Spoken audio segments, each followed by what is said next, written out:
Hello' everyone, মই আজি সন্ধিয়া মঙলদৈ শান্তিপুৰত থকা নাগশংকৰ শিৱ মন্দিৰলৈ গৈছিলোঁ। ইয়াতে একেলগে 5টা মন্দিৰ আছে। হনুমান মন্দিৰ, শনি মন্দিৰ, কালী মন্দিৰ, গণেশ মন্দিৰ আৰু শিৱ মন্দিৰ আছে। ইয়াৰে ঠাইখিনি গোটেই কম হয়, সেয়ে ওচৰা ওচৰিকৈ একেলগে 5টা মন্দিৰ আছে।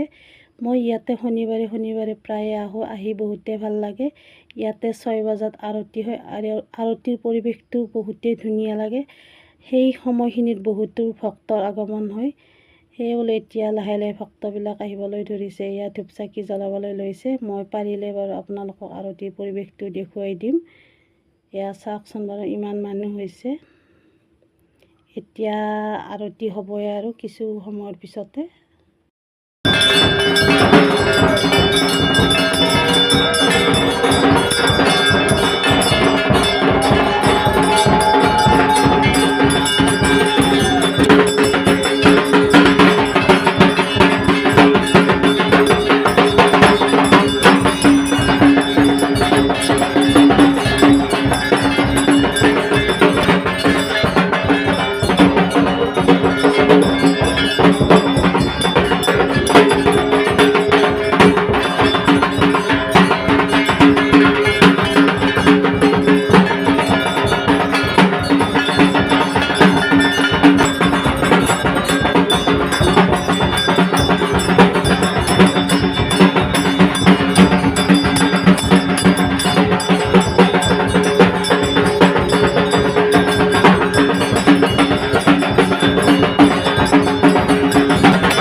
আৰতি শেষ হোৱাৰ পিছতে প্ৰসাদ বিতৰণ হোৱাৰ পিছতে এয়া খিচিৰি আৰু পায়সৰ ভোগ দিয়ে।